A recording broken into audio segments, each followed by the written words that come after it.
to my channel. Today is day 3 out of 30, and today I want to talk about the impact of adrenal fatigue. This is a major part of my journey, and I want to just touch really quickly on what is adrenal fatigue. So basically, adrenal fatigue happens when your body is in like chronic stress mode and it overproduces cortisol and ends up burning out. When I got diagnosed many years ago, it happened because I was just so constantly exhausted no matter how much I slept. I had headaches and I just felt like I was dragging. I went to my functional doctor and she had me do a cortisol test. It's like a saliva test. The one that I did was a saliva test, and you take it in the morning, like afternoon, evening. And there's like a level 10 where ideally you would wake up at a higher level and then it would go down during the day.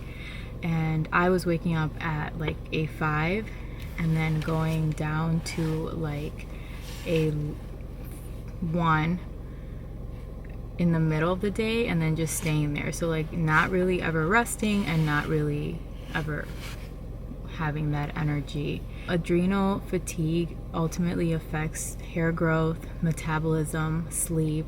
Okay, so I just want to touch really quickly on what the adrenal glands are responsible. So they sit right on top of your kidneys, and they're vital for like managing stress, energy, metabolism, and hormone balance, like I mentioned before. And some of the most important hormones that they are responsible for producing are obviously cortisol, aldosterone, don't come at me, I don't know how to pronounce these, adrenaline, and DHEA. So cortisol helps your body respond to stress. It also helps regulate your blood sugar and inflammation, and ultimately supports your energy levels throughout the day. Super important.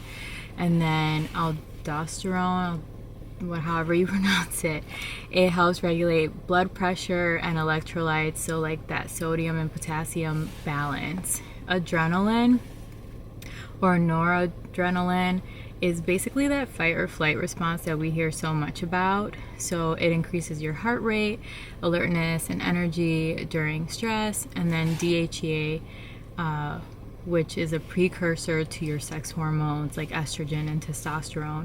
So this is supporting your mood, libido, and immune functions. In order to function properly, your adrenal glands do need certain things. So it needs to have balanced blood sugar. Stable glucose levels prevent cortisol spikes, and that's why like when you're dealing with adrenal fatigue, sometimes fasting is not the best option for you. Having these extreme diets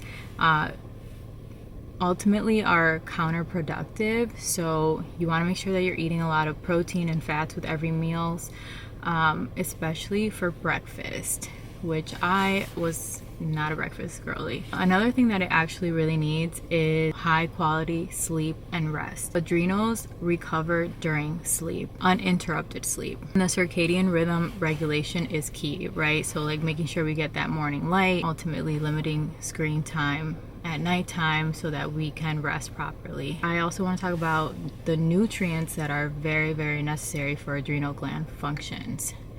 We talked about sodium and potassium, but it actually stores like your vitamin C's, and vitamin C is used a lot to make cortisol.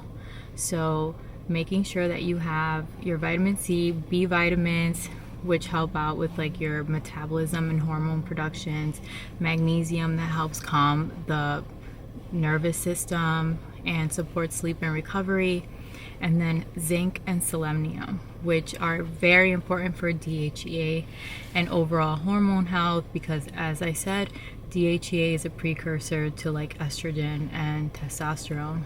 Some of the things that we can control for the most part, right, with coping mechanisms is stress management. So chronic stress will keep your adrenal glands in overdrive, and using tools like breath work, journaling, walking is vital for that. Making sure that you're getting whole foods and supporting your body with the nutrients that it needs, and the macronutrients. So micro and macronutrients.